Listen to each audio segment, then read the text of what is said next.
Now I'm sure every owner of a log burner will tell you something different, but I'm going to share with you a foolproof way of exactly how to light a fire in a log burner. You're going to need about 12 pieces of dry kindling. I just used some pine that I chopped up from pallets. You can check out my other video to see how I did that. I've got a couple of small logs. I'm going to use a piece of fire lighter because it makes the job much easier, and I just need a few matches. Okay, so the first thing I do is make sure that this lever is on maximum to allow lots of airflow through. And then I put two small pieces of log, one right at the back and one right at the front. You want to wedge those in so that they're not going to move. The next thing you do is place the piece of firelighter in the base. I then use the 12 pieces of kindling to build a kind of Jenga style shape and crisscross them so that you get plenty of airflow.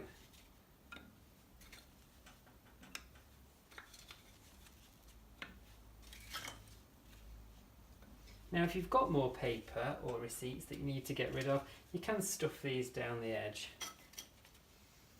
And the final thing you need to do is just drop in the match. My top tip here would be to hold the match so that most of the match is burning just before you drop it.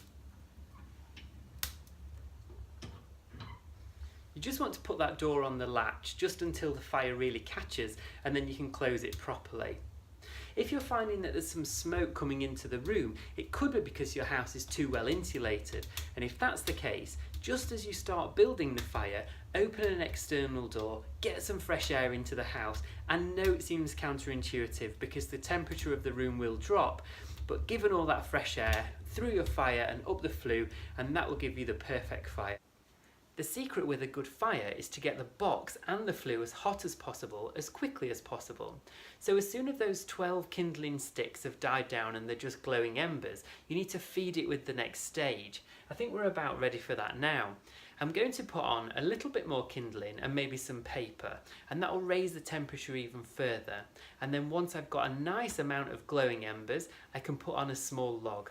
I do prefer hardwood to softwood, and I always use kiln dried because it lasts much longer and you don't get that horrible tar staining on the front of the glass.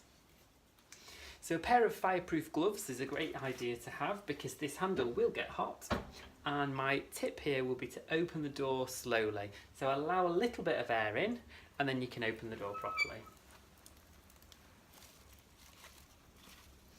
You just get like a waft of that old-fashioned kind of smoked smell. It's really, really nice.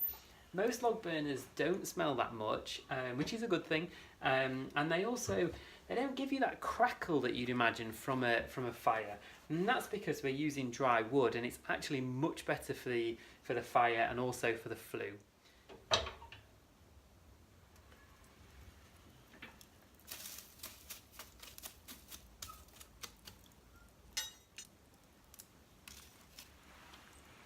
And you should be able to feed your fire with about 1 log an hour, and it'll keep going all night. Until next time, bye bye.